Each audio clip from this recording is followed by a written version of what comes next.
All right, I'm really excited about this. Vaishnavi Sundar is a feminist writer and filmmaker whose latest documentary explores the experience of trans widows.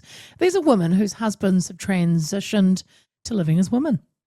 Called Behind the Looking Glass, Sundar highlights the widespread nature of this issue affecting women across different backgrounds and exposes the emotional abuse, gaslighting, and social isolation that many face. She critiques society's double standards where male behaviour, traditionally condemned in relationships, is now excused under the guise of gender identity.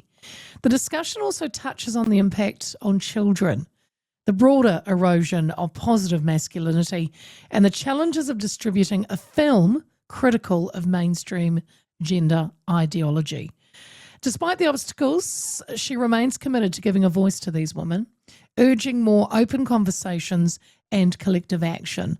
Currently in New Zealand, and you can get to see the documentary and meet the director in Wellington, Auckland and Christchurch, and I will give you times and dates after I have spoken with Vaishnavi Sundar, and she joins me now. Good afternoon.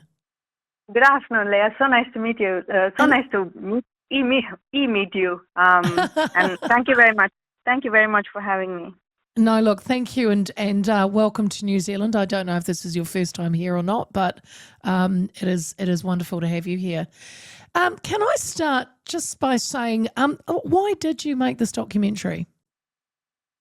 So just before I made Behind the Looking Glass, I made a 4-part documentary series called Dysphoric, in which I discussed the rise in the number of young girls opting to transition, so young girls wanting to be boys. In the process of making the film, when I was talking to these women who were now regretting their decision, there would always be this mention of a partner who was no longer with them. So that kind of gave me a sense of what is going on within the family lives of these women who have opted to do this and have gone away, the partners, what's going on with them, if they had children, what's going on with them and things like that. So that was on the back burner for a while. And after the Dysphoric released, there were a lot of emails that I received from mothers who said that they lost their child to this ideology, and the film had kind of helped them come back to them to a certain degree and things like that. And some of them had mentioned how their male partners had done the same thing. That was very curious because I have always been someone who's interested in the lives of women and how male violence affects women. And I was very keen on how this demographic, that is the wife and the children, who we don't really hear about, how does this ideology affect them? So that kind of was the idea behind starting the process of making this documentary. But at the time, I didn't realize I would have enough women who would come forward and discuss these things, because I imagine they would still be, dependent on him. They would probably be afraid to speak about this openly and things like that. But I was that was actually my next question, Vaishnavi, was how did you find the woman to appear? Because I can imagine it was difficult possibly to talk about, or did some really jump at the opportunity? Well, it was a mix of both. At the start, there is this really wonderful website called Trans Widows Voices, which has been documenting the stories of these women from many, many years before the film process even began. And I got in touch with the founder of the website, who is a trans widow herself. She goes by the name Tinsel. And then we both decided that they're interested in it, but we just don't know. We couldn't gauge it at that time. But we put out a request asking if women would be interested in just discussing this experience with me. Not necessarily all of those things would be part of the film, but I was just, curious to have a word with them, just understand what's going on. I thought at the very least it would be a nice blog post, because nobody has really written about the wives and children at all.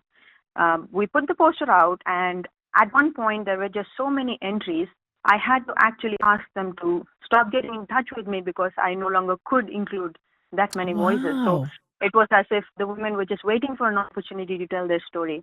Of course, there are some anonymous ones for obvious reasons, as you can imagine. They're afraid for their children, they're afraid for themselves.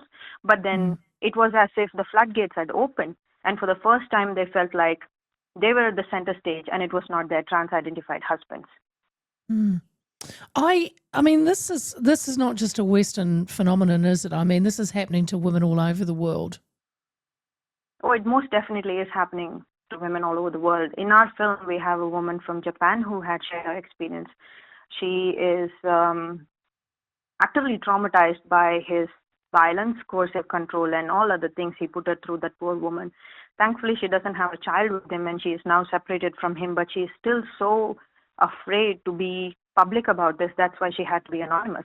And in my own country, there are several women who have been affected by this. And there is also a socio-cultural community called the Kotis, where men are openly living this double life, where they have children, they have a wife and everything, but at the same time, in the evenings, they go away cross-dress. Some of them prostitute themselves and things like that. You never know what diseases they bring back to the wives. This is a very accepted socio-cultural phenomenon in my country. Now, obviously, we don't have the vernacular, we don't have the vocabulary to call for these women to call themselves trans widows. They don't understand such a term. And also considering how vast the country is and how many languages we speak, English isn't predominantly the one that everybody would understand. And you can imagine this happening in rural areas more than the urban, like the ones that is going on here. It's not so urban. It's urban in the sense that there are non-binary and trans people in my country as well who's, eroding women's rights. But this socio-cultural phenomenon happens in the regional areas and the rural parts of the country. And these women don't really have the vocabulary to describe themselves as trans widows. And that's why also in the film, I couldn't really interview women from my own country. But it is very much it's spreading so rapidly that there are some court cases in high courts where the verdict has been passed where women were granted divorce because the husband no longer identifies as a man. No, they don't do it because they care for the women's well-being or anything like that. But Special Marriage Act in India considers married couple to be male and female, right? So immediately the marriage becomes void when they self-identify as male. Wow.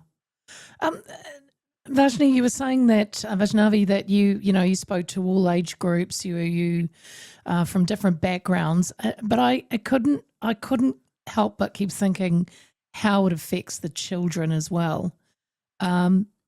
What did the mothers tell you about that? Well, it has been quite traumatic for them to discuss the children, and some of them just refused to discuss them entirely because they were afraid that they would just, break down and start crying. They just limited their thoughts about this by saying that the kids have been utterly traumatized, and they also wanted to just make sure that any information about them doesn't get leaked out because the trolls are just waiting to prowl at you, right? Sure. So they wanted to make sure that the anonymity is maintained. But it is true that Emma, who is also the founder of Children of Transitioners, the website where she is logging information about children who has trans-identified father, she is absolutely amazing in describing how this is coercive control of some kind from a very young age, but you're not allowed to talk about this because it's just not popular to question this ideology. And I was just talking to Jill earlier today, where it's not just enough for these trans-identified men to change their birth certificate. They can now, in some countries, go ahead and change the birth certificate of their child as well. So they can put themselves as mothers in the child's birth certificate, which is not fair because the child deserves the truth. This man is not the child's mother. So he can go forward and make himself the mother in the child's birth certificate as well. It's just child abuse of a different kind. But again, we don't talk about it because it's not okay to question this ideology because all hell breaks loose when you do.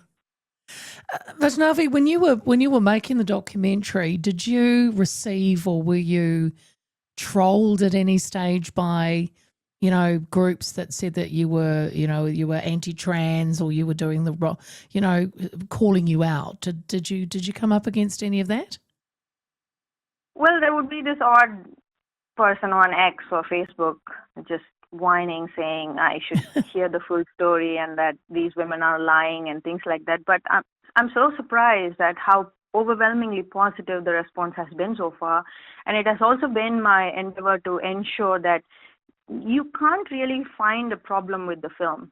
This is just a collection of women sharing their story. At best, you could call them liars, which they already do anyway.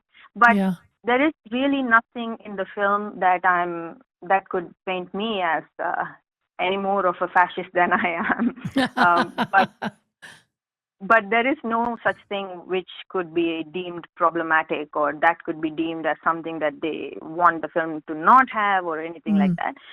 YouTube did a demonetization of the video when the film came up, when the film got published on Right. YouTube.